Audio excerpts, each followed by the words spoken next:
Comprehensive review करने की जरूरत है इनके कॉर्पोरेट स्ट्रक्चर को, ताकि एक बढ़िया सा अनलॉकिंग पोटेंशियल बन सके, वैल्यू क्रिएट हो सके। इनका कहना है डिटेल इवैल्यूएशन जो होगा, दरअसल उन्होंने वैसे ही लाइट शेड कर दिए, करने का चाह रहे हैं सेपरेट लीगल एंटिटीज, जैसे आपने क्यों करते हुए मेंशन करा था। जिंक और लेड एक धंधा, सिल्वर एक धंधा, और रिसाइकलिंग का बिजनेस एक अलग सेपरेट एंटिटी के तौर पे रखना चाहते हैं।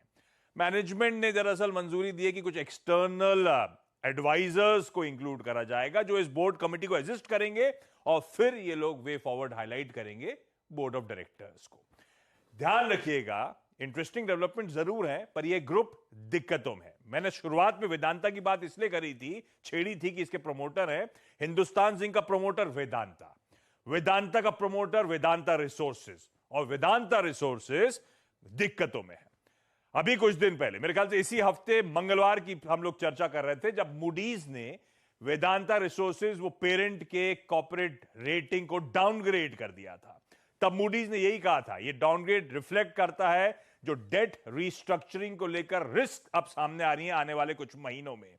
कोई मीनिंगफुल प्रोग्रेस वेदांता रिसोर्सेज ने अपनी डेट मैच्योरिटीज को की भरपाई करने के लिए नहीं करी है। अच्छा, अटकलें तो खैर हिंदुस्तान जिंक की खबर आई, ऐसी अटकलें वेदांता को भी लेकर लग रही हैं, पर उस पर नहीं जाऊंगा। एक बहुत इंटरेस्टिंग रिपोर्ट साइट करता हूं सिटी की, जो सब चीजें पर्सपेक्टिव में रख देगी। सिटी की रिपोर्ट थी यह कहते हुए कि वेदांता रिसोर्सेज जो पेरेंट है वो FY24 के अपने ऑब्लिगेशंस मीट अप कर लेगा, पर यह प्योर डिविडेंड हिंदुस्तान जिंक से, वेदांता की अर्निंग से, और ये ब्रांड फी वगैरह से FY25 की जो ऑब्लिगेशंस हैं वो मीट अप नहीं होंगी। वो कह रहे हैं वेदांता रिसोर्सेज की ग्रॉस डेट जो है वो $6.5 बिलियन की है, जिसमें से रीपेमेंट्स और इंटरेस्ट ड्यू FY24 में $3.5 बिलियन के, और उसके बाद FY25 में $4 बिलियन के हैं। और इनको विकल्प जो है उसमें आयरन ओर और स्टील एसेट्स को बेचना, नए लोन्स, अपनी ब्रांड फी को मोनेटाइज करना, फर्दर प्रोमोटर स्टेक करना, इसके बिना ये काम हो नहीं पाएगा। तो इसीलिए मैंने ये सब मेंशन करा। वो रिपोर्ट ब्यूटीफुली हाईलाइट करी थी इसके चैलेंजेस और क्या कदम ये उठा सकते हैं या उठाने पड़ेंगे। उसी कड़ी में आप समझिए हिंदुस्तान जिंक का आज ये अपडेट आता हुआ।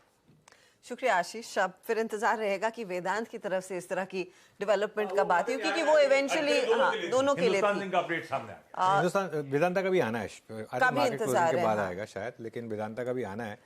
इशू पता है क्या है इसमें, मैं बताता हूँ फिर से।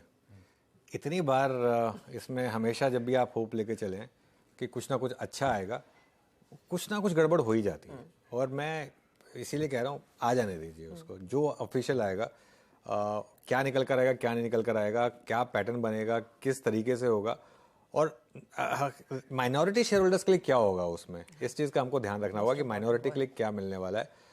तो मेरे ख्याल से जल्दबाजी ना करें इसमें, तो बेटर रहेगा। दूध का जला छाछ भी फूंक फूंक कर पीता है, वो वाली बात आप मान कर चलें। वेदांता में एक बार अच्छा रिस्ट्रक्चरिंग आ जाए ना, उसके बाद भले ही 10% ऊपर ले लें।